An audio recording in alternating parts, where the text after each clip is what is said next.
E no mercado, por que começou a se usar Fibonacci no mercado? Graças a esse sujeito aqui, Ralph Nelson Elliott, que na década de 30, né, ele estava muito doente, estava acamado, já atuava no mercado financeiro, e aí ele passou aí um período que ele estava enfermo, estudando o movimento dos mercados. E aí ele percebeu que o movimento do mercado obedece padrões de ondas como as marés. Maré alta, maré baixa, maré alta, maré baixa. Até aí tudo bem. Ele fez essa descoberta. Tempos depois, os seguidores de Elliot descobriram que essas ondas, maré alta, maré baixa, elas tinham como ser medidas. Qual vai ser o tamanho da próxima onda? O Elliot descobriu regras para essas ondas. Mas e o tamanho das ondas? Foi descoberto cerca de 10 anos depois que o tamanho dessas ondas obedecem proporções de Fibonacci. Daí vem o uso disso que eu faço intensivamente no day trade e no swing trade. Porque eu tenho uma onda, tem uma correção, ele lança uma outra onda, qual vai ser o tamanho dela? Fibonacci. Fibonacci é o tamanho dela. É onde a gente faz o RP, ou realização parcial, ou até a realização total do trade. Mas pelo menos RP a gente já está programado para fazer o RP ali. Porque se bater ali e voltar, já tinha uma ordem para zerar metade da posição, ou 70% da posição ali no RP. Se por acaso romper para ir buscar um outro alvo, ainda tenho mais um lote na mão para ir para o outro alvo. Se por acaso voltar dali, eu já realizei 70 no máximo. Quando começa a voltar, eu realizo o resto com gain. Tá? Daí a importância, já que a gente está fazendo um treinamento de price action, que é para ser prático, que é para vocês ganharem dinheiro, que é para vocês usarem no dia a dia, não dá para eu ficar na falácia, na mesmice aí dos chupinhadores de vídeos de YouTube que dão aula aqui no Brasil, de falar que não tem que usar indicador, que não precisa de média móvel, que não precisa de Fibonacci, que não precisa de nada disso, ficar no amadorismo na zona. Vamos fazer a coisa com o máximo de conhecimento possível e acertabilidade. E Fibonacci ajuda muito a definir esses alvos para a gente, tá? Não tem número de candles para considerar onda, até porque o número de candles é relativo. Fibonacci, de certa maneira, Alexandre, ele é atemporal. Se eu estiver olhando um movimento que eu projetei Fibo no gráfico de 5 minutos, de repente vão ser 10 candles. Se for no gráfico de 15, vão ser 3. Se for no gráfico de 2, de repente vão ser 30. Então, você vai ver já já como é que a gente usa Fibonacci. Eu desenvolvi uma técnica nos últimos anos, que era a maneira como eu já usava, para ser eficiente, prático e ser descomplicado, que é como eu tenho ensinado para todo mundo. Fibonacci é algo que eu falo. Apesar da gente ficar aqui hoje umas 2 horas e meia aprendendo, é mais para eu passar essa história para vocês do Leonardo Fibonacci, dos coelhos, da série de Fibonacci, da sequência de Fibonacci, da razão áurea, do uso da Fibonacci nas ciências, na astronomia, botânica, cirurgia plástica, blá blá blá, a história do Elliot. Tudo isso é conhecimento, é cultura para vocês. Mas se fosse, tipo assim, só para ensinar a usar Fibonacci, sem precisar ficar usando 200 exemplos para mostrar que funciona, em 15 minutos eu ensino qualquer pessoa a usar Fibonacci. Em 15 minutos eu ensino qualquer um a usar Fibonacci. Não é necessário fazer nenhum treinamento, PhD, doutorado para ganhar dinheiro com Fibonacci. Em 15 minutos vocês vão aprender. Só que eu não vou gastar 15 minutos, vou gastar a noite de hoje inteira, porque eu quero fazer pelo menos uns 50 exemplos para vocês sonharem com Fibonacci essa noite. Para vocês terem os sonhos mais áureos da vida de vocês hoje, com a possibilidade de ganhar dinheiro usando Fibonacci a partir de amanhã. Para quem ainda não conhece, quem não usa, tá bom? Então vamos lá, vamos falar um pouco das ondas de Elliott. Então vou sair daqui, vou para o meu quadro branco, que eu me sinto mais à vontade, tá? Então vamos aqui limpar o quadro. Bons tempos que a aluna mais bonita da sala ia para o quadro limpar o quadro, né? Aqui eu dou um del, acabou. Então vamos lá, como é que funcionam as ondas de Elliott? Eu tenho movimento das ações andam em... É um ciclo completo de 8 ondas, né? É uma onda, vou fazer aqui, ó. É uma onda 1, uma 2 de correção, uma 3 de impulsão, uma 4 de correção, uma 5 de impulsão. Depois eu passo por uma correção disso aqui tudo, tá? Depois eu passo por uma correção desse ciclo aqui inteiro. Então eu vou ter uma onda A, uma B, uma C corrigindo tudo isso aqui. E aí começa tudo de novo. Uma onda 1, uma onda 2, uma onda 3, uma onda 4, uma onda 5. E agora uma correção desse último ciclo aqui. Uma onda A, uma B, uma C. Só que isso a gente está olhando, por exemplo, um time frame de 5 minutos. Se a gente olhar num gráfico, de repente, de 1 hora, a gente vai ver o seguinte, ó, aí começa a história dos fractais, né, dos ciclos dentro de ciclos. Eu tenho aqui uma onda 1, uma 2, uma 3, uma 4 e vou lançar uma 5 para cima. Quando chegar nessa 5 aqui em cima, vai ter a ABC dela. Mas certamente essa onda verde aqui, 1, 2, 3, 4, 5, e a ABC vai ser uma onda 1 num ciclo maior, e a ABC dessa verde vai ser uma onda 2 de correção, que depois eu lanço uma 3 para cima. Então tá aí os fractais cada vez maiores. Assim como se eu sair do gráfico de 5 minutos, de repente for para um gráfico de 1 minuto, eu vou identificar aqui, ó, uma 1, uma 2, uma 3, uma 4, uma 5, uma A, uma B, uma C, uma 1, uma 2, uma 3, uma 4, uma 5, uma A, uma B, uma C, uma 1, uma 2, uma 3, uma 4, uma 5, tá? Então, eu tenho os ciclos de Fibonacci em vários time frames, tá bom?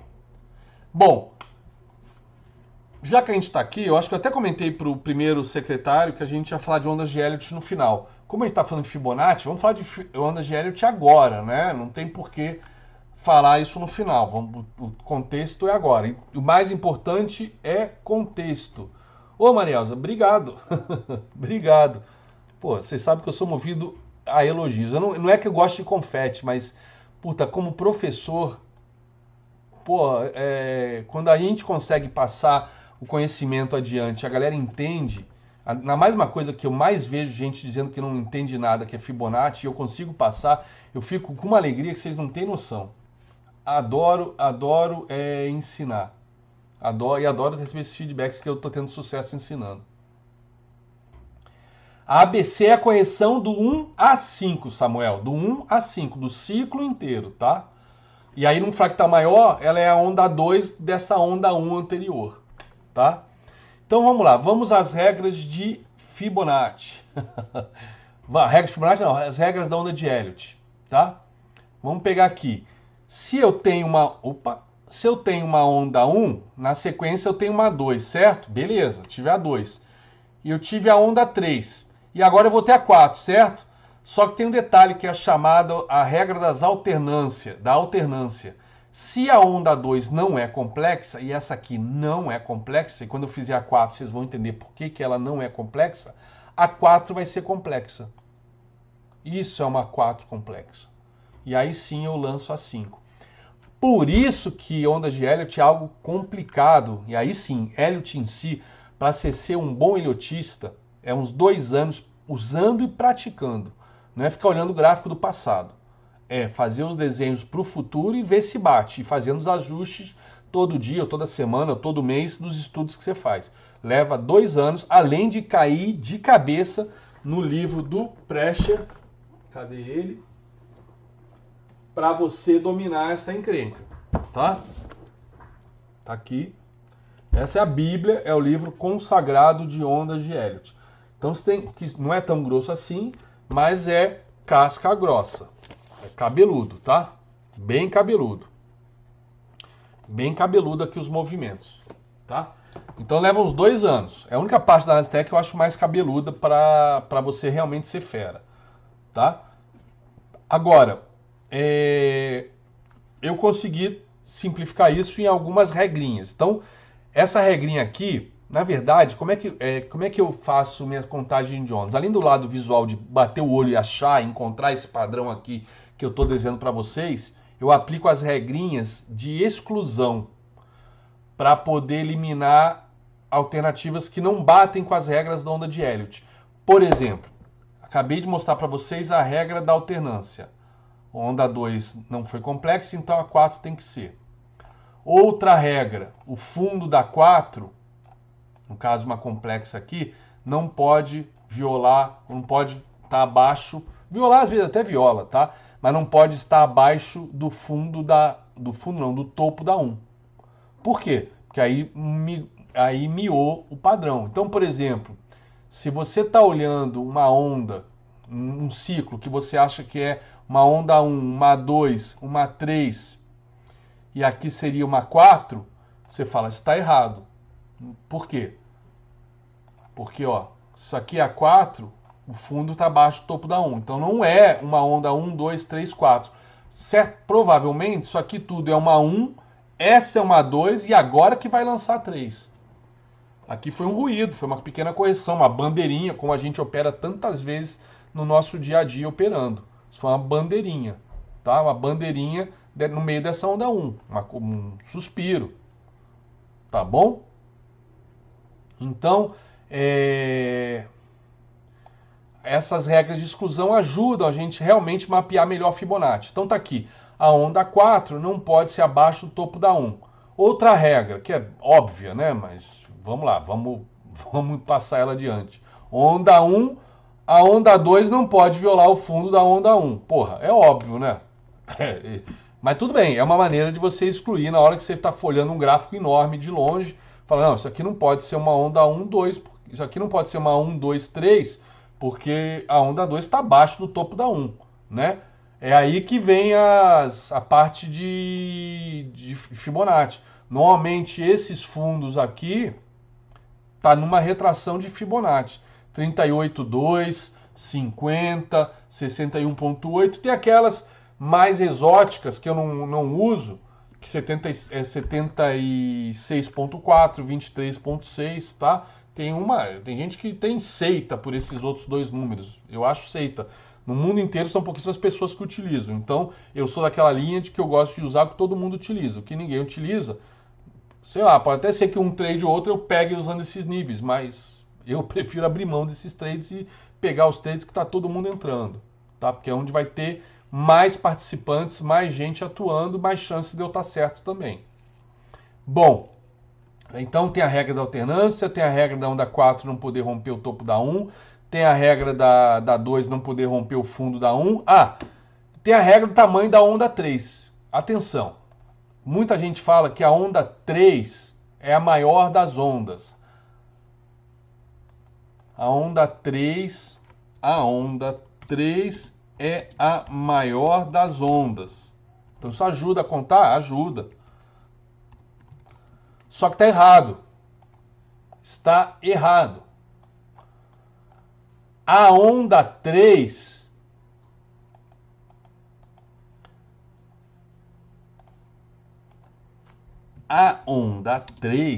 é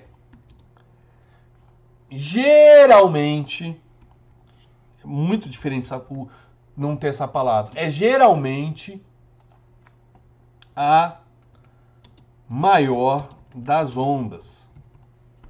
É geralmente a maior das ondas. E se ela não for a maior das ondas? Beleza, não tem problema. Ela não pode ser a menor das ondas. Ela não pode ser a menor das ondas. Ou seja, se ela não for maior, você vai ter que ter ou a onda 1 ou a onda 5 sendo menor do que ela. Tá? Tá aqui a tua resposta, Vladimir. Agora que eu vi o chat, eu não sei se você perguntou isso antes de eu falar, mas tá aqui a resposta. A onda 3 geralmente é a maior das ondas. Geralmente. Ela só não pode ser a menor. Normalmente ela vai ser a maior, porque se a gente vinha numa correção, né, se a gente vinha numa correção de preço,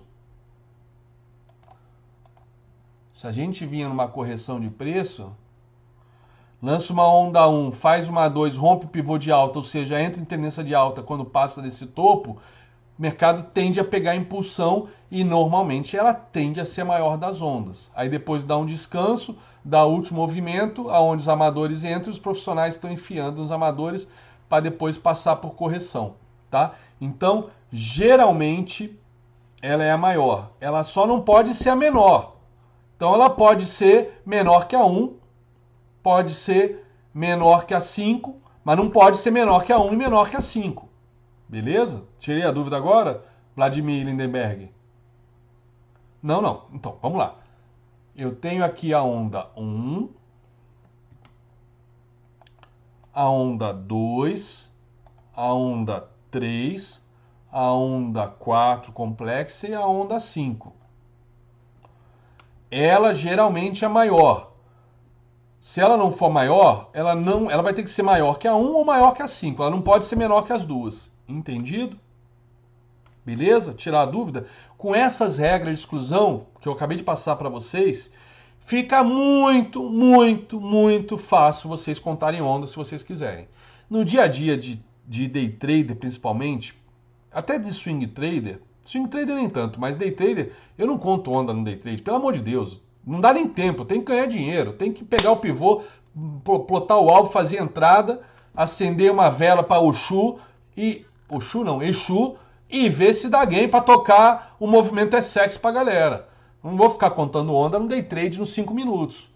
Agora, no swing é legal. E eu, pro meu trabalho de análise do mercado como um todo, estrategicamente, aí para mim, Elliott é fundamental. Por isso que eu tô há semanas, na verdade meses, né, desde acho que de setembro, outubro, né, falando aí que a gente está numa região de topo do mercado americano de 9 anos. Por quê? Vamos lá, eu trago meu estudo aqui que eu acho que vocês todos já devem conhecer. Ó, vamos olhar o mercado americano desde o fundo de 2009. Ó, uma onda 1, uma 2, uma 3, uma 4 complexa e uma 5. E por que eu acho que aqui é topo? Porque além da contagem Elliott estar certinha, igual de livro, o tamanho desses movimentos, tudo batendo com Fibonacci. Então, realmente, eu acho que a gente está vivendo um topo, tá? E quando a gente pega também a onda 5, a gente tem aqui o ciclo de Elliott também estampado aqui numa onda 1, 2, 3, 4, 5. Tá? Às vezes existem, com outros analistas com quem eu troco ideia, a gente às vezes fica em dúvida se isso tudo aqui é uma 1, 2, 3 ou já é uma 1, 2, 3, 4, 5. Ou seja, se esse movimento aqui seria uma 4 complexa para lançar uma 5, ou a gente já está em pleno A, B, C para baixo. Tá? Então tá aqui, o ciclo de longo prazo, para mim, do SP500, completou um ciclo completo de Elliott. Tá? Tem um maluco aí chamado Tandekrieff, que ele fez ciclo de Elliott, galera, de todo o ciclo do capitalismo, para vocês terem uma ideia. Todos os ciclos, todos os crashes, todas as bolhas, todas as ondas. Ele fez a sua contagem de ondas para todo esse movimento, desde a época lá dos bancos fiorentinos para cá, os movimentos de especulativos, desde quando começaram as primeiras ações aí sendo negociadas, seja nos cafés lá de Londres, né, da Companhia das Índias Ocidentais, seja na primeira bolsa de fato ali na Holanda, seja ali perto do muro que protegia Nova York dos ataques dos índios, que tinha um muro que era uma parede, por isso ali chama Wall Street. Enfim, ele pegou todos esses ciclos de finanças aí desde do capitalismo para cá e fez a contagem de ondas. É bem interessante, mas porra, é super viajante, né? Tem que tomar um ácido legal para fazer isso. Mas vamos lá. Então tá vendo? Aqui a gente consegue, com essas regrinhas de exclusão, fazer contagem de ondas, beleza? Bom, recapitulando, onda 1, 2, 3, 4, 5 são as ondas de impulsão, sendo a 2 e 4 correção dentro dessa impulsão. A, B, C corrige o ciclo anterior, tá? Regra da alternância, se a 2 não for complexa, a 4 vai ser. Então, se eu tiver, por exemplo, Assim, 1, 2, 3, a 4 vai ter que ser simples para lançar uma 5. Vai ter que ser o oposto dessa figura maior, tá? Ou seja, a 2 sendo complexa, a 4 vai ter que ser simples. A gente nunca sabe se a 2 é complexa ou não, né? Mas depois que ela é feita, que lança a 3, pela característica da 2, você já sabe como é que vai ser o comportamento da 4. E, recapitulando, o fundo da 4 não pode violar aqui, não pode fechar abaixo, violar não, fechar abaixo do topo da 2, tá? Do topo da 2.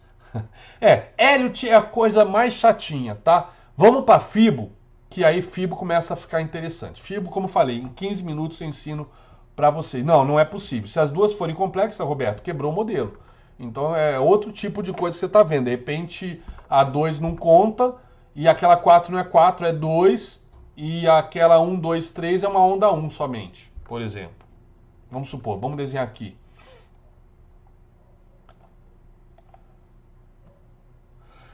Galera, como eu estou pagando muitos slides, eu vou fazer o seguinte, eu vou anexar no material didático de vocês, no final do curso, a apostila do outro curso, tá? Para vocês terem não só essa apostila desse curso, mas como esse curso é muito prático, não tem tanto material didático, mas eu vou fornecer para todos vocês as 300 páginas do meu curso oficial da Bolsa, que aí é bem tieteteia, bem titibitate, para vocês terem de consulta, tá bom? Me anota aí o primeiro secretário para eu fazer isso quando eu fechar o curso, beleza? Então vamos lá. Se eu tenho uma onda 1, aí fiz uma 2, o que ele estava te dizendo? Quem perguntou? Roberto Batista. Você faz uma 2 complexa, aí você lança uma 3 e aqui tem uma 4 complexa, se falasse aqui a 5, tá errado. Talvez isso aqui não seja uma 1, 2, 3, aqui seja uma 1. E aqui seja uma 2 complexa que vai lançar a 3. Mesmo esquema que eu falei ali, de repente se aqui eu tenho uma 1, aí eu acho que fiz uma 2, aí lançou uma 3, aí fez uma 4 que é abaixo, eu falo, opa, de repente isso aqui tudo na verdade é uma 1 e uma 2 para lançar 3. Então essas regras de exclusão faz com que você elimine alguns cenários conforme você vai contando ondas, entendeu? Então é alternância, é regra de alternância. 2 complexa, 4 não é. 2 simples, 4 complexa. E 4 não pode violar o topo da 1. E a 3 tem que ser, ela não pode ser a menor das ondas. Ela não precisa ser a maior, apesar de geralmente ser. Mas ela não pode ser a menor das ondas. Então, se por exemplo, eu tiver uma onda 1, aí contei 2, 3, 4, 5. Vamos lá, vamos até fazer diferente. Fazer certinho. Uma onda 1, vamos pegar todos os pré-requisitos. Uma onda 1, né? O mercado vinha caindo. Uma onda 1. Uma 2 complexa, show de bola. Né? Perdão. Uma 2 simples, vai. Aí lançando uma 3. Aí uma 4 complexa. Aí lançou uma 5. Aí você vai falar, porra. E aí depois corrige. Falei, opa, né? Tá batendo. Vamos checar aqui. Uma onda 1, legal. Uma onda 2 foi simples, legal, lançou a 3, legal, a 4 está complexa, bacana. O topo da 4 não está rompendo o topo da 1, não está fechando abaixo do topo da 1, bacana. Está batendo aqui a 5, beleza, contagem correta. Não. Por quê? Porque a 3 está menor do que a 5 e está menor do que a 2. Pronto. Você já exclui. Então o que pode ser provavelmente isso aqui? Talvez isso aqui seja uma 1 com uma 2 complexa. Ou talvez isso aqui seja uma 1. Essa é a 2 e essa aqui é a 3. E aí você já espera aqui uma 4 complexa para lançar uma 5. Tá bom? Então assim você vai fazer o seu mapeamento, usando essas regras de exclusão. Beleza? Por isso que eu falo, não é tão fácil. Mas com essas regrinhas na mão, eu acho que vocês conseguem eliminar a maior parte dos erros que vocês podem cometer contando onda. Então lembre-se dessas regrinhas. São 4 regrinhas. Tá? Não, Willis, você chegou atrasado então, porque eu já acabei de explicar isso. Não, a 3 é geralmente a maior das ondas. Se ela não for a maior, ela não pode ser menor que a 1 e a 5. Ela pode ser menor que a 1? Pode. Mas ela vai ter que ser maior que a 5. Ah, se ela for menor que a 1. Cara, a 5 vai ter que ser menor que a 3. Pronto. Não tem que ser normalmente, não confunda normalmente, geralmente, a maior parte das vezes com sempre. Normalmente a onda 3 é maior que a 1. Mas não é regra. Toda regra tem exceção. E tem exceção para a onda 3. E nessa hora você tem que lembrar o seguinte: ela geralmente é maior. Não pode ser a menor. São coisas excludentes. Tá? Isso não é sinônimo. São coisas diferentes. Ser a maior é uma coisa. Geralmente ser maior é outra. Agora, se ela não for maior, aí sim, como regra, ela não pode ser a menor. Beleza? Não, tranquilo. Mas entendeu? Isso é importante. Eu não sei se vocês um dia vão sair contando onda, galera. No dia a dia nosso como trader, em geral, a gente não faz isso quase. Isso é mais para acadêmico, para teórico, para analista, tá? E eu, mal ou bem, eu faço um trabalho analítico quando analiso o mercado aí, closing bell, morning call, que eu passo um cenário para vocês. Mas em geral, como trader, vocês não vão precisar entrar nisso, sacou? Beleza? Entrar nesse detalhe. Mas se for entrar por paixão, pela análise técnica, por hobby, por curiosidade, aplique essas 4 regrinhas. Regra da alternância, o tamanho da onda 3, a regra da onda 4, que não pode ser, romper o topo da... não pode fechar abaixo da 1, e que a 2 não pode ser abaixo do fundo da 1, né? Óbvio. Tá bom? Deixa eu ver se eu esqueci de alguma regrinha aqui, senão eu já...